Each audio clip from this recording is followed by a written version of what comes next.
It was a quiet evening. A group of bikers had just parked outside a diner, laughing, sharing stories, enjoying the sunset. Suddenly, a little girl, no older than 7, ran towards them. Her face was red from crying, her tiny hands trembling. Between sobs, she said, "My mama. They're hurting her. Please, please come." The bikers froze. These were men who had seen fights, battles, and hardship.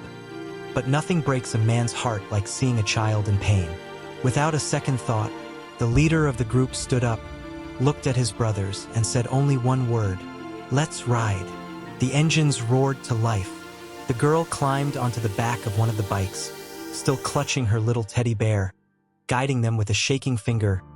"Down that road, quick!" Within minutes, the rumble of motorcycles filled the neighborhood. People peeked out their windows, shocked to see dozens of bikers storming through the streets, following one little girl.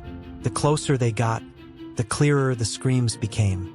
A woman crying, a man yelling in anger. And then they saw it.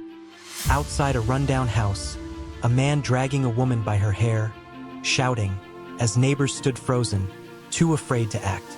The bikers pulled up, engines still running, headlights glaring, their boots hitting the ground in unison. The abuser looked up, furious, but the sight before him made his face go pale.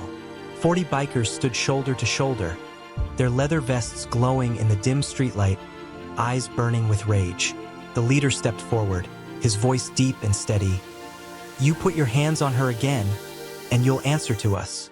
The man stammered, tried to act tough, but it was too late. The bikers surrounded him, a wall of steel and leather.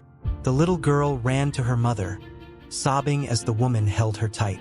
Tears rolled down the mother's face, but for the first time in years, she felt safe. Police sirens soon filled the air. The bikers didn't move, didn't flinch. They made sure the man was handed over directly into the hands of law enforcement. The officer looked at the group, nodded respectfully, and said, "We'll take it from here." But the real moment came when the little girl looked up at the bikers, her eyes wide, her voice soft. "Thank you for saving my mama."